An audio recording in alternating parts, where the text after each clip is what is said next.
السلام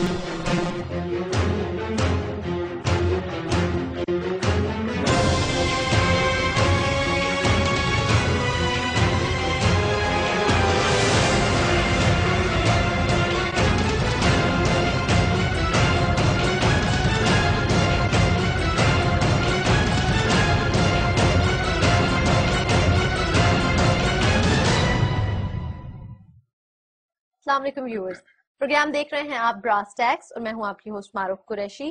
ہمارے ساتھ موجود ہیں ہمارے اینالسٹ جناب زید حامد صاحب. السلام علیکم سر. ویورز، براس ٹیکس میں خلافت راشدہ کے حوالے سے جو سلسلہ ہم نے شروع کیا ہوا ہے وہ جاری ہے، اور ہم خلافت راشدہ کے جوڈیشل ایسپیکٹس بھی ڈسکس کر چکے ہیں، پولیٹیکل ایسپیکٹس بھی ڈسکس کر چکے ہیں، کس طرح سے انہیں امپلیمنٹ کیا جا سکتا ہے ہمارے معاشرے میں پاکستان کے اندر، وہ بھی ہم ڈسکس کر چکے ہیں. لیکن آج ہم بات کریں گے خلافت راشدہ کے اکنامک ایسپیکٹس کے حوالے سے. مزید اس بارے میں جانتے ہیں زید صاحب سے. جی سر. نہیں معروف، جیسے آپ نے بات کہی کہ خلافت راشدہ کی جو 3 بڑے ماڈل ہیں، political, judicial and economic. Political judicial ہم پہلے ڈسکس کر چکے ہیں. ایگزیکٹلی.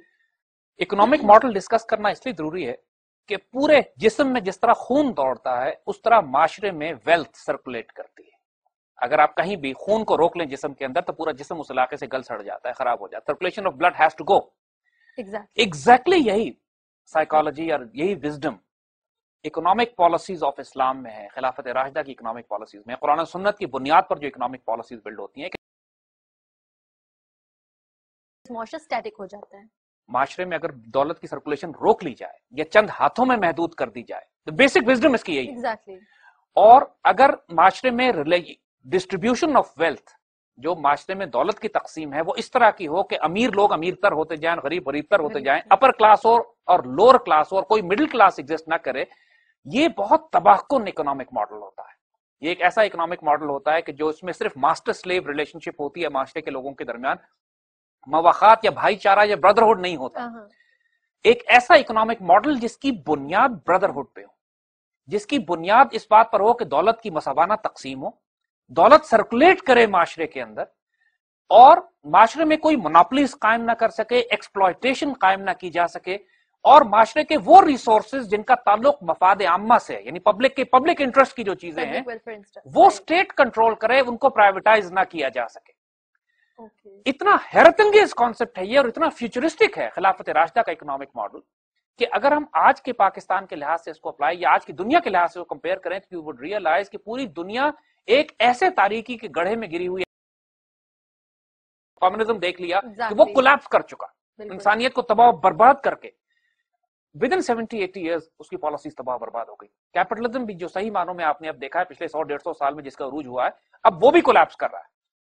امریکہ میں جتنی غربت ہے، ان کی اکنامک پالیسیز جس طرح کولیپس کر رہی ہیں، جو پورا امریکی معاشرہ اپنی حکومت سمیت جس طرح ٹریلین آف ڈالرز قرض میں جکڑے جا چکے ہیں، جو قرض پہ زندگی گزارنے کی لعنت ان کے اوپر ڈال دی گئی ہے، کرنسی ختم ہو گئی ہے، کریڈٹ کارڈ اور ڈیجیٹل کرنسی، ڈیجیٹل اکانومی پہ یہ لوگ آ گئے ہیں، اور اب ان کے پاس کوئی اس چکر میں یہ پھنس چکے ہیں کہ اب سوائے تباہی کے یہ تہذیب اپنے خنجر سے آپ خودکشی کرے گی. جو شاخ نازک پہ آشیاں بنے گا، ناپائیدار ہوگا، تو یہ شاخ نازک پہ سود اور ربا کے نظام پر بلڈ کر کے انہوں نے وہ اکنامک ماڈل جس میں بینک بنیاد بنا کے، جو بینکوں کا مطلب ہے accumulation of wealth into certain people. Bank پوری دنیا میں بے شک 100 برانچز ہوں، 1000 برانچز ہوں، لیکن اس کا بورڈ آف ڈائریکٹر 10-15 آدمی ہوتے ہیں. تو جہاں مرضی جس مرضی برانچ میں آپ پیسے جمع کرائیں، ان کو کنٹرول تو وہ ایک آدمی کرتا ہے یا چند گروپ آف پیپل کرتا ہے جو اس کو اون کرتے ہیں.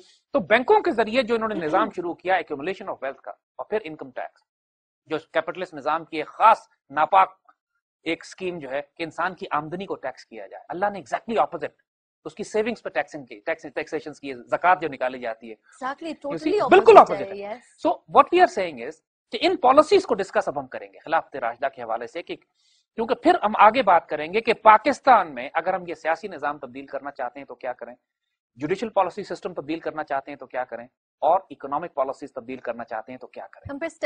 پھر ہم ایگزیکٹ بتائیں گے کہ پاکستان میں ہم کیا کریں تاکہ ہم پاکستان کو اس کی تکمیل کی طرف لے جا سکیں، the completion and the perfection of Pakistan انشاءاللہ. اس سیریز کو مقصد بھی یہی ہے شروع کرنے کا اور ساری تفصیل اپنے نوجوان نسل کے آگے اور قوم کے آگے بتانے کا کہ دیکھو جب ہم خلافت راشدہ کی بات کرتے ہیں تو وہ آبسلیٹ آؤٹ ڈیٹڈ 1400 سال پرانا نظام نہیں ہے، بالکل وہ آنے والی صدیوں کے لیے فیوچرسٹک نظام بہت بڑی مسکنسپشن تھی، اور الحمدللہ اب وہ دور ہو چکی ہے. اور اب ہمارے نوجوان خلافت راشدہ کی بات کر رہے ہیں، خلافت راشدہ کے ماڈلز کی بات کر رہے ہیں، وہ جوڈیشل پولیٹیکل اکنامک سسٹمز کی بات کر رہے ہیں. اب تھوڑا سا دیکھیے قرآن پاک کا اگر مطالعہ کریں تو ایک بات ہم کو یہ معلوم ہوتی ہے حضرت یوسف علیہ السلام کے حوالے سے، جو قصہ ان کا قصہ یوسف جو قرآن میں ذکر کیا ہے بڑا حیرت انگیز قصہ ہے اور بڑی اس پر غور کرنے کی ضرورت ہے. Apart from the miracles that took place, وہ جو ایک پوری حیرت انگیز کہانی ہے، پورا قرآن کا سب سے طویل قصہ ہے وہ حضرت یوسف علیہ السلام کا، کہاں سے ان کو بھائیوں نے کنویں میں ڈالا اور کہاں سے نکل کے آخر میں وہ مصر میں جا کے فائنانس منسٹر لگے جا کے. دیکھیے اگر آج کی اصطلاح میں بات کی جائے تو یوسف علیہ السلام was the minister for finance, agriculture, mineral, petroleum and natural resources. یعنی انہوں نے خزائن الارض کی بات کی ہے. دا ٹرم استعمال جو ہوئی ہے قرآن میں خزائن، زمین کے خزانے. اب زمین کے خزانے ہر چیز ہے. اور یہ بات ہم کو وہ وزڈم ملتی ہے قرآن کے اس قصے سے کہ اگر چاہے کفر کا نظام ہو، دیکھیے وہ نظام عزیز مصر کا تھا، نظام یعنی عزیز مصر کا مان دوسرا کیا، فرعون. وہ سسٹم جو تھا مصر کے اندر جو حکومتیں تھی فرعون کہلاتے تھے وہ سارے نا. موسیٰ علیہ السلام کے دور میں مصر کے بادشاہ کا نام فرعون تھا. تو اسی طرح جو مصر کا بادشاہ اس دور میں تھا اس کو عزیز مصر کہا گیا ہے، مصر کا پاورفل حکمران، لیکن جو ان کا خطابات تھے وہ دیٹ واز فرعون، لیکن اس کو فرعون کا لفظ یوسف علیہ السلام کے حوالے سے نہیں استعمال کیا گیا. مگر سسٹم تو اس کا تھا. یوسف علیہ السلام اس کے اندر ایک، میں نے جیسے عرض کیا کہ ان کے فائنانسز کنٹرول کرنے کے لیے صرف فائنانسز یوسف علیہ السلام کو دے دیے گئے. اور یہ چیز ہمیں نظر آتی ہے کہ یوسف علیہ السلام نے financial policies, agriculture policies, mineral natural resources policies, finances کو اتنا خوبصورت کنٹرول کیا کہ چند سالوں کے اندر مصر غلے میں، خوراک میں اتنا خود کفیل ہو گیا تھا کہ جب 7 سال کا قحط پڑتا ہے تو مصر پوری دنیا کو، اس وقت کی دنیا کو غلہ تقسیم کر رہا تھا. بالکل. یعنی ایک مثال ہم کو یہ ملتی ہے کہ by just having strong economic policies, strong agriculture policies, آپ اتنے خود کفیل ہو سکتے ہو، آپ اتنے خود کفیل ہو سکتے ہو قحط اور ریسیشن میں بھی، قحط میں بھی، اس دور میں بھی، کہ آپ پوری دنیا کو خوراک مہیا کر سکو، خود کفیل ہو سکو. تھا ایک اکنامک پالیسی اور وہ کیا کیا تھا انہوں نے، سارا سلسلہ. اسی طرح یہ جو روس چائلڈز ہیں، زائنسٹ بینکرز کا جو باپ ہے، جس نے بینک آف انگلینڈ اور فیڈرل ریزرو جو کنٹرول کرتے ہیں پوری دنیا کے اکنامک سسٹمز کو یہ کنٹرول کرتے ہیں، اس کا کہنا یہ ہے کہ you allow me to control the wealth of a nation and I don't care who makes the laws. یعنی تم مجھے یہ اجازت دے دو کہ میں دولت میں کنٹرول کروں، اکنامک فائنینشیل پالیسیز میں بناؤں، پھر مجھے اس سے پرواہ نہیں ہے کہ حکومت کون کرتا ہے، بادشاہ کرے، ڈیموکریسی ہو، ڈکٹیٹرشپ ہو، بادشاہت ہو، کمیونزم ہو، کیپٹلزم ہو، آئی ڈونٹ کیئر، پیسہ میں کنٹرول کر رہا ہوں. اس سے اندازہ کیجئے کہ ایک آدمی جو معاشرے کی سرکولیشن آف ویلتھ کنٹرول کر رہا ہے اس کی پاور کتنی ہوتی ہے. وہ معاشروں کو تباہ کر سکتے ہیں، برباد کر سکتے ہیں، اٹھا سکتے ہیں. یوسف علیہ السلام کے ہاتھ میں آئی تو خوشحال کر دیا، روس چائلڈز کے ہاتھ میں آئی پوری دنیا قحط میں مبتلا ہو گئی، تباہ برباد ہو کے رہ گئی. آج جو نظام دنیا میں اس وقت مسلط ہے وہ روس چائلڈز کا ہے. جو بڑے بڑے انٹرنیشنل مانیٹری انسٹیٹیوشنز کو آپ دیکھتے ہیں، سٹی بینک، بڑے بڑے گلوبل بینکرز ہیں، World Bank, I M F, bank of international settlements, United Nations کے تھرو جو کام کر رہے ہیں سسٹمز کو. پاکستان کا بیڑا غرق کر دیا انہوں نے آئی ایم ایف پالیسیز کے تحت، کہ جس طرح انہوں نے بجلی، پانی، گیس، تیل، ہر چیز قیمتیں بڑھا کے اپنا ملک ریسیشن میں، ہمیں کیا ٹھیک کریں گے. This is what happens with the global economic policies. We have seen them enough. اس ربا اور سود کے نظام پر وہ مزید نہیں چل سکتا. مکے کے قریش کرتے تھے، ان کے قافلے کس، مکے میں تو کوئی چیز پیدا نہیں ہوتی، پھر وہ کہاں سے، ٹریڈنگ تھی، تو وہ کہاں سے سامان لے کر آتے تھے؟ وہ یورپ سے سامان خریدتے تھے، لا کے چائنا تک بیچتے تھے، اور چائنا کے ٹریڈرز آتے تھے، ان سے سامان خریدتے تھے، یورپ لے کے جاتے تھے. تو یہ کہنا کہ اس زمانے میں ٹریڈنگ نہیں ہوتی تھی. پھر مسلمانوں نے اندلسیہ فتح کر لیا تھا، اسپین ایک طرف فتح ہو گیا تھا، تو ڈیماسکس میں مسلمان تاجر چلتا تھا تو اندلسیہ تک جاتے تھے، پھر ڈیماسکس سے نکلتے تھے چائنا تک جاتے تھے، پھر ڈیماسکس سے نکلتا تھا وہ اور سمرقند اور بخارا اور رشیا تک جاتے تھے. آپ سکیل دیکھیں نا، اتنا بڑا اکنامک سسٹم جو اس وقت چل رہا تھا، اس کی بنیاد کس پہ تھی؟ And you will be amazed, you will be surprised کہ اس وقت بھی مسلمانوں نے چیکس ایجاد کر لیے تھے. چیکس کا مطلب ہے، لیکن وہ چیک ریئل ویلتھ بیسڈ ہے، یہ نہیں تھے جو فیک کرنسی. یعنی ایک تاجر جس نے اپنا بہت بڑی دکان کھولی ہوئی ہے یا بہت بڑا اپنا گودام کھولا ہوا ہے دمشق میں یا بغداد میں، اس کا ایک گودام قرطبہ میں بھی ہوتا تھا اور ایک گودام اس کا چائنا میں بھی ہوتا تھا.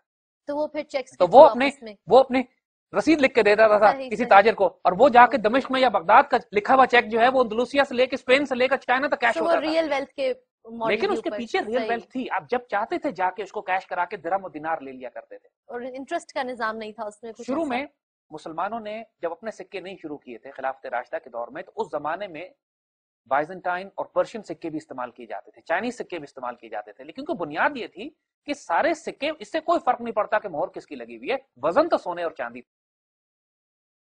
وہ سکوں کو پگھلا لیں سونا بن جائے گا، اس پہ کوئی دوسری مہر لگا دیں. یہی کمال ہے ریئل ویلتھ کا، کہ ریئل ویلتھ میں ٹریڈ کرنے کی وجہ سے آپ किसी सूरत में टाइम एंड स्पेस से आजाद हो जाते हैं। आप उस सोने के सिक्के को, जो जमाने का चाइना का सोना है, आप उसको दफन कर दें, 1400 साल बाद निकालें, आज भी चाइना का सोना ही है वो। बिल्कुल। उसमें ज्यादा से ज्यादा मिंग डायनेस्टी से लेके आज की चाइनीज हुकूमत की मोहर लग जाएगी, लेकिन है तो सोना। तो this was the start with currency. ये फंडामेंटल एस्पेक्ट जो इंसानियत की तमाम इकोनॉमिक मॉडल्स का है। आप कुरान में जो इकोनॉमिक मॉडल उठा के देख लीजिए, कुरान ने हमेशा दरहम और दीनार का जिक्र, ज़हब और फिद्दा, गोल्ड एंड सिल्वर का जिक्र किया। और जो 2.5% का ज़कात का रेट लगता था वो उन चीजों पे लगता सोने था, और चांदी के कमोडिटीज। आज हम उसको इस पे लागू करते हैं तो करेंसी की इक्विवेलेंट ही नहीं है। वजह इसमें ये जो फर्स्ट कॉन्सेप्ट जिसकी देखिए खिलाफत राशिदा के हवाले से, the Islamic economic model of the खिलाफत राशिदा which was stable, which was more time and space independent. आप किस दौर में किस मुल्क में ले जाए वो करेंसी एक्सेप्टेबल है, एब्सोल्युटली फ्यूचरिस्टिक है, हर दौर में एक्नॉलेज हो रही है, इंसानों को आजाद करती है। मिसाल के तौर पर अगर चाइना के सोने के सिक्के किसी आदमी के पास हैं और चाइना की हुकूमत कोलैप्स कर जाती है, वहां बगावत हो जाती है, वहां दूसरी हुकूमत आ जाती है, उससे फर्क कोई नहीं पड़ता, सोना इसके पास महफूज है। अगर कागज का नोट होता है, वो हुकूमत तब्दील हो जाती है, वो कहती है अब नए कागज के नोट छाप रहे हैं और पिछले कागज का नोट बेकार हो गया, तो वो शख्स जिसने सारी जिंदगी की कमाई पिछले कागज के नोट में रखी हुई है, वो तो तबाह बर्बाद हो गया। इसकी मिसाल हमारे सामने अभी पिछले दिनों जब गल्फ वॉर्स हुई थी, तो कुवैती दिनार पाकिस्तान में 75 रुपए का बिका करता था। कुवैती दिनार से, यानी कुवैत पे इराक के कब्जे से पहले जब इराक ने कब्जा कर लिया और कुवैत बिल्कुल ही तबाह बर्बाद हो गया, तो एक रुपए का रद्दी बिकता था कुवैती दिनार। वो दूसरी बात है कि अमेरिकन ने सब जोर लगा के इराक को निकाल के दोबारा उसको वहां तक ले गए, लेकिन जिन लोगों ने उस जमाने में सेविंग्स की हुई थी वो तो समझे कि हम गए, लेकिन अगर उन्होंने कुवैती दिनार का सोना खरीद के रखा होता तो कुवैत में हुकूमत आती या जाती, उससे क्या फर्क पड़ता है, सोना मौजूद है। तो ये सबसे intrinsic aspect of Islamic economic model, और इसकी सारी तफसील हम फिर अपने व्यूअर्स को कहेंगे कि हमने 17 प्रोग्रामों की एक सीरीज की ब्रास टैक्स में ही शुरू में, जिसका नाम था इकोनॉमिक टेररिज्म। एग्जैक्टली। हम रिकमेंड करेंगे कि इस पूरी सीरीज को एक दफा फिर देख लीजिए, क्योंकि अब हमारे लिए मुमकिन नहीं है कि हम 17 प्रोग्राम करके इस्लामिक या कुफर का इकोनॉमिक मॉडल को एक्सप्लेन करें। डिस्कस कर चुके हैं, YouTube पे अवेलेबल है और हमारी उसकी सीरीज डीवीडीज भी अवेलेबल है, उसको देखिए एक दफा। और अब हम फोकस करेंगे सिर्फ खिलाफत राशिदा के इकोनॉमिक मॉडल को और इमीडिएटली मूव कर जाएंगे कि हम पाकिस्तान में आज इसको इंप्लीमेंट किस तरह कर सकते हैं। अब खिलाफत राशिदा की सीरीज हमारे अपने मंतकी नतीजे की तरफ जा रही है। अगले 3, 4, 5 प्रोग्रामों में इंशाल्लाह हम इसे कंक्लूड करके डिसाइसिवली ये दिखा देंगे कि पाकिस्तान की तकमील करने के लिए आज खिलाफत राशिदा के पॉलिटिकल, जुडिशियल और इकोनॉमिक मॉडल्स किस तरह कायम किए जा सकते हैं। तो पहली बात जो खिलाफत राशिदा के मॉडल में आप देखते हो, करेंसी वाज रियल वेल्थ। और फिर सिर्फ खिलाफत राशिदा में नहीं, उसके बाद आने वाले उमैयद में, अब्बासीद में, उस्मानियों में, पूरी दुनिया में उस वक्त जितनी भी बाइजेंटाइन से लेके यूरोपियन, पर्शियन में जो हुकूमत दुनिया में कहीं भी काम किया करती थी, चाहे वो उसके बाद मंगोलिया से चंगेज खान की हुकूमत भी निकले बाद में आने वाले दौर में, सब में करेंसी एक कॉमन फैक्टर है, गोल्ड एंड सिल्वर। ये इंसानियत की कॉमन मिरास है। ये सिर्फ इस्लाम गोल्ड एंड सिल्वर करेंसी लेके नहीं आया, अल्लाह ताला ने इसको अप्रूव कर दिया, इंसानियत की फितरत में डाल दिया। इंसान तारीख के दुनिया के किसी भी दौर में पैदा हुआ है, उसने करेंसी गोल्ड एंड सिल्वर रखी है या कमोडिटी रखी, रियल वेल्थ। कभी भी करेंसी फेक नहीं हो सकती, कभी भी करेंसी मेक बिलीव नहीं हो सकती, कभी भी करेंसी ऐसे नहीं हो सकती जाली रसीद की शक्ल में जो तकसीम की जाए, which is the paper currency. So the first and the fundamental, आप कोई इकोनॉमिक मॉडल कायनात में नहीं बना सकते जिसकी बुनियाद पेपर करेंसी पे। So the real wealth is the main thing, real wealth is the main thing. सही। तो पहले तो इसको एग्री करें, राइट। भाई जब आप एक इस्लामिक मॉडल की बात करें, तो सबसे पहली बात करते हो, आजकल इस्लामिक बैंकिंग के नाम पे जो खुराफात उन्होंने शुरू की है, उसमें वो यही ड्रामा करते हैं कि करेंसी तो पेपर रहेगी, करेंसी तो फेक और जाली होगी, मॉडल इस्लाम कहेंगे कि ये हमने प्रॉफिट एंड लॉस की शराकत की बुनियाद पे एक इस्लामी निजाम कायम कर दिया। इससे बड़ा झूठ कोई नहीं हो सकता कायनात। So there is nothing like Islamic banking, सवाल ही पैदा नहीं होता, डज नॉट एग्जिस्ट। आप प्रॉफिट एंड लॉस शेयर करने से, आप अगर हराम चीज को शेयर करें प्रॉफिट एंड लॉस, तो उससे वो हलाल तो नहीं हो जाएगी। ट्रू। पेपर करेंसी बताते खुद हराम। तो जो फंडामेंटल है वो आपकी रियल वेल्थ पहली चाहिए। जो इकोनॉमिक मॉडल की जो फंडामेंटल शर्त है, हजरत उस दौर के बाद सिक्के जारी होना शुरू हुए थे, खुद मुसलमानों के, अली के दौर में सिक्के जारी हुए, बनु उमैया की जो हुकूमत शुरू हुई उन्होंने सिक्के जारी किए, लेकिन उससे पहले एक्सेप्ट किए जाते थे सिक्के दूसरी सिविलाइजेशंस के भी, because they were gold and silver. और इसीलिए दरहम और दिनार अक्सर जगहों पे तोल के दिए जाते थे, बिकॉज वेट्स मुख्तलिफ होते थे। जो चाइनीज सिल्वर कॉइन है वो बाइजेंटाइनियन सिल्वर कॉइन से मुख्तलिफ था। सही। तो सिर्फ उन्होंने फिर उसको इक्वल, जो कमोडिटी एक्सचेंज होती थी वो बाय वेट होती थी, बाय गोल्ड। भाई उसमें इतने ग्राम्स का या इतने तोले, इतने माशे का ये सिक्का बनता है और ये इतना बनता है, तो कितने सिक्के उसके equivalence was like that, not on the basis of एक सिक्के, चाइनीज सिक्के के बदले एक बाइजेंटाइन सिक्का दिया जा रहा है, बट ऑन वेट। क्योंकि मैटर ये करता है ना, गोल्ड एंड सिल्वर का वजन कितना है, होते प्योर थे, खालिस थे सारे के सारे। So that is the most fundamental aspect of the खिलाफत Rashida economic model, the real wealth। और दूसरी बात अगर आप नोट कीजिए, देखिए कि अल्लाह ताला ने कुरान में या तो मुशरिकों से जंग की है या सूद और रिबा के निजाम से जंग की। वो اتنا سخت الفاظ سورہ بقرہ میں جو استعمال ہوا، انسان ایک لمحے کے لیے خوف میں مبتلا ہو جاتا ہے کہ سود اور ربا کے نظام میں کیسی ناپاکی چھپی ہوئی ہے کہ اللہ اس کے رسول نے حرب بن اللہ و رسول کے الفاظ استعمال ہوئے، وار ود اللہ اینڈ رسول صلی اللہ علیہ وسلم۔ تو جو پوری دنیا میں جو آج نظام قائم ہے وہ سود اور انٹرسٹ بیسڈ ہے، ربا کے اوپر بیس کرتا ہے۔ اللہ قرآن میں کہتا ہے کہ اللہ نے تجارت کو حلال اور ربا کو حرام قرار دیا ہے، اور یہ مشرکین اور یہ سود اور ربا میں کام کرنے والے بہانہ کرتے ہیں کہ سود ربا بھی تو تجارت کی طرح کی ایک شکل ہے۔ یہ الفاظ کا مبیش قرآن میں اسی طرح کے استعمال، اسی مفہوم میں استعمال ہے۔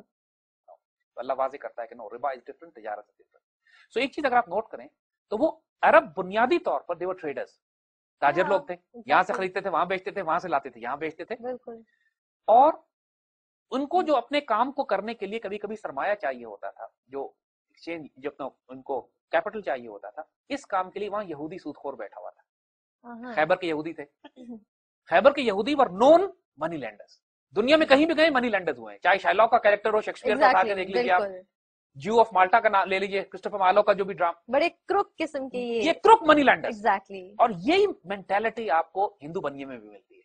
ہندو منی لینڈر مشہور ہے، جوش منی لینڈر مشہور ہے دنیا میں۔ یہ سود پہ قرضے دیا کرتے تھے، تو اللہ تعالیٰ نے اس کو ڈسکریج کیا کہ یہ سود اور ربا کے قرضے جو ہیں یہ بند کیے جائیں گے، اور جو آبجیکشن لیکن اس زمانے میں بڑا پرومیننٹ تھا۔ آپ کو یاد ہوگا اتنا معاشرے میں یہ کامن ہو چکی تھی کہ تاجر سود پہ لیتے تھے، تجارت کرتے تھے، پھر تجارت کا پروفٹ اور سود ادا کرتے تھے۔ اتنا کامن تھا اس دور میں کہ خطبہ حجۃ الوداع کے موقع پر آپ اگر دیکھیں تو حضور صلی اللہ علیہ وسلم نے دو چیزوں کو وہاں قطعاً حرام قرار دیا۔ ایک آپ نے فرمایا تھا کہ جس کا مفہوم ہے کہ آج جاہلیت کے سارے خون میں معاف کرتا ہوں، اور پہلے اپنے خاندان کا خون معاف کیا۔ پھر آپ نے فرمایا کہ آج جاہلیت کے سارے سود میں معاف کرتا ہوں، اور سب سے پہلے اپنے خاندان کے کچھ لوگوں کے جو سود باقی تھے وہ معاف کیے۔ حالانکہ سود کے حرام ہونے کی آیتیں پہلے آ چکی تھی، مگر اس پر عمل آہستہ آہستہ کیا گیا، کیونکہ یہ معاشرے میں ظاہر اس طرح ایسی ہے کہ جسم میں اگر خون خراب ہو جائے تو آپ راتوں رات سارا خون تبدیل نہیں کرتے، اپروچ ہے وہ اپنائی گئی، آپ آہستہ آہستہ خون فاسد خراب خون نکالتے اور نیا خون اس کی جگہ پہ داخل کرتے ہو، کیونکہ ایک ساتھ سارا خون نکال دو گے تو انسان مر جائے گا۔ اسی طرح معاشرے کے اندر جو پورا اکنامک ماڈل آپ اوور نائٹ اگر سر کے بل کھڑا کر دو گے، اوور نائٹ اس کو چینج کر دو گے تو پورا معاشرہ کولیپس کر جاتا ہے۔ اسی طرح جب انہوں نے گولڈ اکنامک سسٹم کو ریپلیس کیا پیپر کرنسی سے، تو انہوں نے بھی 150 سال لیے، اوور نائٹ نہیں کیا ہے۔ لیکن اب چونکہ ہم جس دور میں آ گئے ہیں، اس کو ہم راتوں رات کنورٹ نہیں کر سکتے، لیکن اس کو ہم پروگریسو پروسیس، یہ سود اور ربا کا نظام جو ہے تبدیل کر کے اس کو Islamic real wealth based economic model پہ چینج کیا جا سکتا ہے۔ ہم کو جو یوسف علیہ السلام سے مثال ملتی ہے وہ یہ کہ کفر کے سسٹم میں رہتے ہوئے بھی اکنامک پالیسیز ایسی بنائی جا سکتی ہیں کہ جو اسلامک ہوں اور جن کی بنیاد ریئل ویلتھ بیسڈ ہو، اور جو انسان کی ویلفیئر فرعون تھا اور اس کے باوجود بھی وہ منسٹر لگے، اور صرف ایک نیچرل ریسورسز اور منرلز کو آپ نے جتنا، اور ایگریکلچر پالیسیز اتنی اچھی بنائی کہ اس کے نتیجے میں پورا خطہ خوشحال ہو گیا، کم از کم خوشحالی آپ کے پاس آئی، برکت آ گئی۔ So even a single minister can do the job if he is powerful enough to do that and he is honorable enough to do that، کیونکہ حضرت یوسف علیہ السلام نے یہی باتیں کہی تھی کہ میں امین اور حفیظ ہوں، مجھے اللہ تعالیٰ نے سمجھایا بھی اپنے کام کو، اور میں جانتا بھی ہوں کہ ایمانت دار بھی ہوں اور کام بھی جانتا ہوں، دو ریسپانسبلٹی، آدمی ایفیشینٹ بھی ہو اور آنریبل بھی ہو، صادق اور امین بھی ہو۔ دیکھیے پہلی بات ہم نے کہا کہ real wealth based economic model, دوسرا اس میں ربا اور سود نہیں ہے۔ پورے آپ کو خلافت راشدہ کے کسی ماڈل میں آپ کو جتنی لاکھوں کروڑوں دیناروں درہم اور اشرفیوں کی جو اس میں ربا اور سود کا کوئی منی لینڈنگ آپ کو نہیں ملتی۔ ایک چیز آپ کو حیرت انگیز اور ملتی ہے کہ کہیں آپ کو پرائیویٹ بینک نہیں ملتے۔ پرائیویٹ بینک کا جو کانسیپٹ ہے وہ سٹارٹ ہی منی لینڈنگ سے ہوتا ہے۔ پہلے یہ بیسکلی منی ایکسچینجز کے طور پر آئے تھے، جو پیسے ایکسچینج کرنے کے لیے اپنے سکے چینج کروا لیجیے، ہم آپ کو سکے چینج کر کے دیتے ہیں۔ پھر آہستہ آہستہ لینڈنگ میں آ گئے، لینڈنگ آ کے وہی لینڈنگ کا ٹیبل جو تھا، جو بینچ تھا بینک بن گیا۔ Basically the word bank has come from the bench. It was initially their bench جس پہ بیٹھ کے تجارت کیا کرتے تھے، and that turned into a bank. Right. That's interesting. آپ دیکھیں نا آج بھی بینک میں ٹیبل اور کاؤنٹر لگا ہوتا ہے نا، تو یہ وہی ہے، سب چیز اٹھ کے ذرا ہائی فائی ہو گئی ہے، لائٹیں وائٹیں زیادہ لگے، اشتہار ٹی وی پہ دے دیتے ہیں، لیکن ہے نسل ان کی وہی، they all start from the money lender جو اپنے ٹیبل لگا کے بیٹھا ہوتا ہے سود پہ ربا پہ دینے والا۔ تو خلافت راشدہ ماڈل میں ہم یہ دیکھتے ہیں کہ ایک تو یہ ریل ویلتھ بیسڈ ہے، پرائیویٹ بینکس نہیں ہے۔ کیوں کہ بینک کیوں نہیں ہے؟ اس لیے وہی بات کہ ہولڈنگ آف ویلتھ ایک آدمی کے پاس ریاست کا بیت المال ہے، ایک اسٹیٹ بینک ہے جس کو بیت المال کہا گیا ہے، ایک اسٹیٹ کا ایک بینک ہے جس کو بیت المال کا نام دیا ہے۔ اور بیت المال ایک بینک سے اس لیے مختلف ہوتا ہے کہ بینک میں تو آپ صرف کرنسی یا کیش رکھتے ہیں، بیت المال از اے کموڈیٹی بینک، کموڈیٹی جس کے اندر آپ گندم بھی رکھ سکتے ہیں، آٹا بھی رکھ سکتے ہیں، اونٹ بھی رکھ سکتے ہیں، ریئل ویلتھ رکھ سکتے ہیں آپ، you can keep real wealth, اور وہ اسٹیٹ کی ہوتی ہے، وہ ریاست کی خلیفہ کی ڈائریکٹلی نگرانی میں ہوتی ہے۔ تو بیسکلی جتنا بھی ریونیو آتا ہے ریاست کو، وہ جس اکاؤنٹ میں جمع ہوتا ہے اس کو بیت المال کہتے ہیں۔ سو प्राइवेट बैंक के मुकाबले पे स्टेट बैतुल माल है। हाँ, एक तो ये हैरत अंगेज डायमेट्रिकली ऑपोजिट कॉन्सेप्ट है। absolutely. और प्राइवेट बैंक एग्जिस्ट नहीं करते। पेपर करेंसी के मुकाबले पे रियल वेल्थ है, सूद और रिबा के मुकाबले पे तिजारत और ट्रेडिंग है। आप देखिए ना डिफरेंस किस तरह आ रहे हैं इसके हवाले से। Everything is diametrically opposite. और इसी तरह इनकम टैक्स की जगह आज के पूरे कुफर के निजाम में इनकम टैक्स है। आप मेहनत मजदूरी करने के बाद जान मार के आप अपने बच्चों के लिए 1000 रुपए कमाते हैं, लेकिन आपको मिलते नहीं जब तक 100-200 रुपए उसमें से आपको काट के सरकारी खजाने में जमा नहीं करा जाए। जबकि हुकूमत का कोई रोल उसमें नहीं होता आपको नौकरी देने में। आप खुद ही खजल ख्वार होते हैं, खुद ही ढूंढते भागते लेकर आते। दीन ने जो कॉन्सेप्ट दिया है टैक्सेशन का, वो हैरत अंगेज कॉन्सेप्ट है। जो इनकम के ऊपर, आमदनी पे तो कोई टैक्स है ही नहीं, there is no income tax. Imagine करें एक मुल्क जिसमें इनकम टैक्स ना हो। वाओ। और हमारे यहाँ तो कहते हैं कि मुल्क चलता ही इनकम टैक्स की इसलिए कि निजाम ही सूद और रिबा के हैं। Exactly. वो कहते हैं निजाम चलता ही सूद पे, मुल्क चलता ही बैंक, इसीलिए कहते हैं मुल्क चलता ही इनकम टैक्स। Exactly. भाई आमदनी लानी है ना, आमदनी लाने के लिए इनकम जरूरी, इनकम टैक्स जरूरी नहीं है। और 100 तरीके मौजूद हैं। जो खिलाफत रास्ता में आमदनी कैसे आती थी, जाओ तो सही तरफ देखो तो। उस क्या कॉन्सेप्ट था जो है ज़कात, पहली बार जो सेविंग, जो ज़कात टैक्स है, that's a tax on savings. आपने एक साल तक इतना खजाना जमा करके रखा है, तो आखिर में साल के आखिर में 2.5% निकालना पड़ेगा आपको। और वो सोना चांदी और रियल वेल्थ में निकालेंगे आप, और रियल वेल्थ में जमा किया, रियल वेल्थ में निकालेंगे। फेक तो है ही कुछ नहीं हुआ, everything is real. That they were real people, real man, real ideology, real economy. कोई चीज फेक नहीं थी। आजकल के fake people, fake ideology, economic model, ये सब ड्रामा है यहाँ पे। राइट, ये सब झूठ है यहाँ पे। वो सॉलिड लोग थे, हर चीज सॉलिड थी, करेंसी भी रियल वेल्थ थी। और अब उसके बाद जब आपने साल भर पैसा जमा किया तो उसमें ज़कात 2.5% निकालें। ज़कात निकाल दी, बाकी आपका रख लें, जो चाहे करें, इस तरह मर्जी इस्तेमाल करें। लेकिन साथ साथ मॉरल सोसाइटी इतनी है कि आपको ये कहा जा रहा है कि यतीमों, मिस्कीनों, सदका खैरात, कसम, अल्लाह की ज़कात दे दी मैंने तो काफी है। हर काम की गलती कोताही हो जाती, सदका करो। इनकरेज किया जा रहा है, रोजे तोड़ दिए 60 मिस्कीनों को खिलाओ। इनकरेज किया जा रहा है कि सदका करो, तकसीम करो पैसा, पैसा जमा ना होने दे कुछ लोगों के हाथों में। फिर ये एक जो बड़ा हैरत अंगेज कॉन्सेप्ट इसके साथ, एग्रीकल्चर लैंड्स, जमीन की जो क्रॉप्स निकलती हैं, जो फसल निकलती है, उस पर भी एक टैक्स है। लेकिन उसकी ज़कात उसी वक्त ले ली जाती है जब फसल पैदा होती है। ज़ाहिर है फसल को एक साल के बाद तो नहीं ले सकते, आप सेव तो नहीं कर सकते ना, फसल तो आएगी, इस्तेमाल हो जाएगी। तो उसको उशुर कहते हैं, 10%। आपने अगर एक गंदम का एक खेत, आपने 100 मन गंदम पैदा किए, अल्लाह ताला की जमीन से निकालिए, उसमें से 10% गंदम निकाल के बैतुल माल को देते हैं। स्टेट रेवेन्यू, स्टेट टैक्स उसके ऊपर उशुर निकल आया उसका। एक तो ये रेवेन्यू आपको बैतुल माल में आना, ये टैक्स है आपको जमीन का निकालना। वो कमोडिटी बेस्ड वो भी है, जाहिर है जो गल्ला पैदा किया आपने उसमें 10% दे दें। सही। तीसरी चीज खुम्स। अब खुम्स जो विच मींस 20%, 1/5। ओके। अफगानिस्तान में जब हम थे मैदान जंग में, तो वहां पर भी जो सुन्नी मुसलमानों में जो कॉन्सेप्ट खुम्स का है, वो बैटलफील्ड के हवाले से कुरान की आयत है कि वाइज़ा गनमतुम मिन शै, अगर तुम्हें कुछ गनीमत में मिलती है तो उसमें से 5वां हिस्सा अल्लाह रसूल का, बाकी तुम्हारा। अफगानिस्तान में जब हम थे तो हम सोवियत फौजों पे हमले करते थे और हमको गनीमत मिलती थी, यानी हमने सोवियत कैप्चर किया बेस, तो वहां से 100 क्लैशनकोफ निकली फॉर एग्जांपल, राइट। तो उसमें से 20 क्लैशनकोफ जो है वो तंजीम को चली जाती थी, वो ऑर्गेनाइजेशन को चली जाती थी, और 80 मुजाहिदीन में तकसीम हो जाती थी। 5% जो था वो 20% तंजीम को जाती थी, और 80 क्लैशनकोफ जो है, जो 80% है, वो मुजाहिदीन में डिस्ट्रीब्यूट कर दिया जाता था, ताकि उसको फरोख्त करके अपने बच्चों की कफालत कर सके।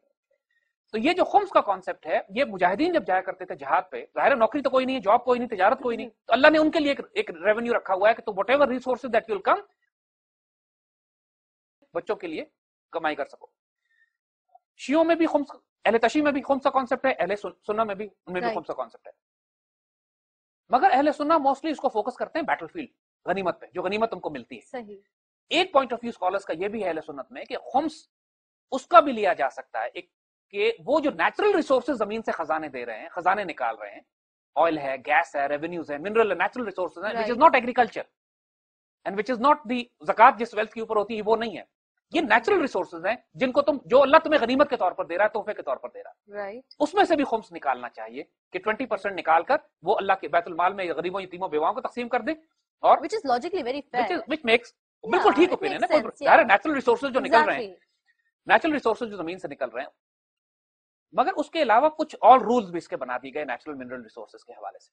हदीस शरीफ है जिसका मफहूम ये, हुजूर सल्लल्लाहु अलैहि वसल्लम ने फरमाया कि 3 आइटम्स ऐसे हैं, 3 चीजें ऐसी हैं कि जो मुसलमानों की कलेक्टिव प्रॉपर्टी, वो प्राइवेटाइज नहीं किए जा सकते। फायर, वाटर एंड पैस्चर्स, यानी वाटर रिसोर्सेज आप दरिया प्राइवेटाइज नहीं कर सकते, झीलें प्राइवेटाइज नहीं कर सकते, पानी के चश्मे प्राइवेटाइज नहीं कर सकते, आप ये नहीं कह सकते कि एक आदमी की, इसलिए कि मुसलमानों की कलेक्टिव प्रॉपर्टी, हर कोई इसको इस्तेमाल कर सकता है। फायर, अब फायर बड़ा इंपॉर्टेंट एलिमेंट है पूरी दुनिया में जो आज फसाद बचा हुआ है, अगर आप समझ जाएं हुजूर की हदीस की विजडम, फायर का मतलब है fuel resource, I was just thinking कि क्या है फ्यूल रिसोर्सेज, I see, जिससे आग जलती है, एनर्जी पैदा होती है, ऑयल, गैस। पूरी दुनिया में बड़ी बड़ी ऑयल एंड गैस कंपनीज हैं जिन्होंने प्राइवेटाइज किया हुआ है, पूरी दुनिया की गैस फ्लो, फ्यूल फ्लो को कंट्रोल करती है। जंगी सारी पूरी दुनिया तबाह बर्बाद इस पे होगी। इमेजिन कीजिए कि अगर आप एक इस्लामी रियासत में इन सब चीजों को स्टेट ओनरशिप बैतुल माल में ले लें, खलीफा की और मुसलमानों की इज्तिमाई मलकियत करते हैं, इसको प्राइवेटाइज नहीं किए जा सकते, fuel and fossil fuel resources, natural resources, इसको एक्सटेंड करके नेचुरल रिसोर्सेज, सारा मसला ही खत्म हो जाए, entire dimension would change completely. जो ये लोग हंगामा कर रहे हैं कि साहब ये हमारा हक मारा जा रहा है और ये मारा जा रहा है, fire, water and natural and pastures, यानी जंगलात, ओपन एरियाज के जो पबलिक कॉमन आग तो हो चुकी, अब पानी के ऊपर अगली जंग होनी है। और यूरोप और अमेरिका में आप देखिए तो पानी भी प्राइवेटाइज कर दिया है, बड़ी बड़ी कंपनीज हैं, मिनरल वाटर, बड़े बड़े दरिया उनको दे, मिनरल वाटर भी समझिए कि प्राइवेटाइज ही हो गया पानी, पैसों का मिल रहा है आपको। सो ये सारी चीजें हैं अगर आप इतने बड़े बड़े डायमेंशंस को आप देखिए।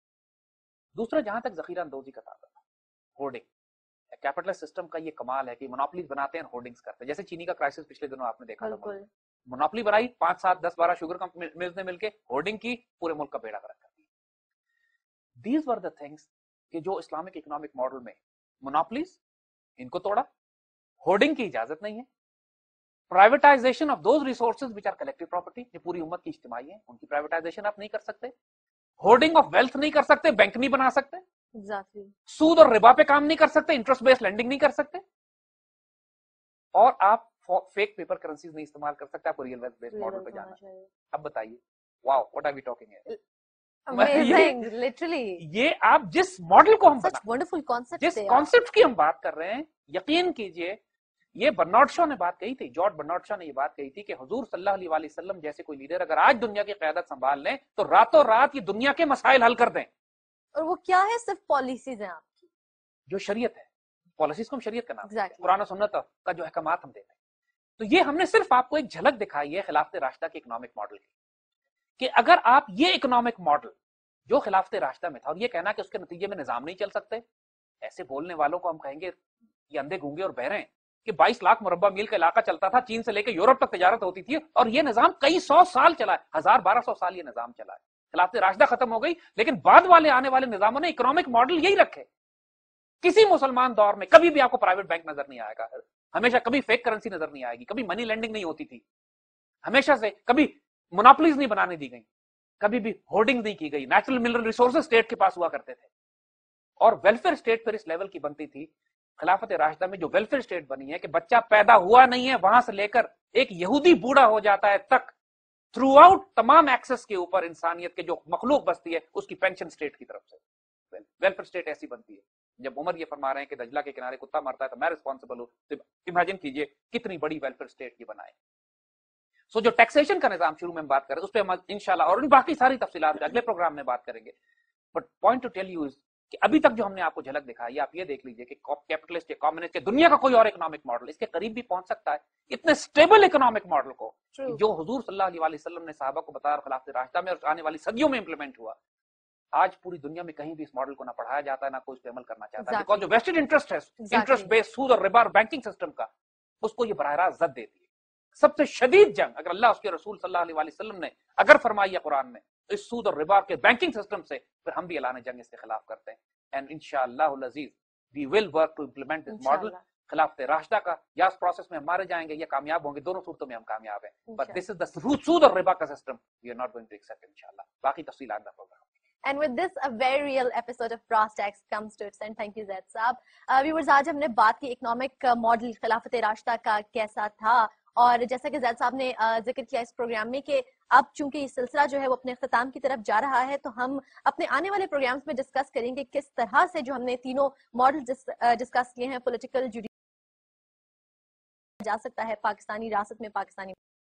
टैक्स की आने वाली एपिसोड तक के लिए इजाजत दीजिएगा। अल्लाह हाफिज।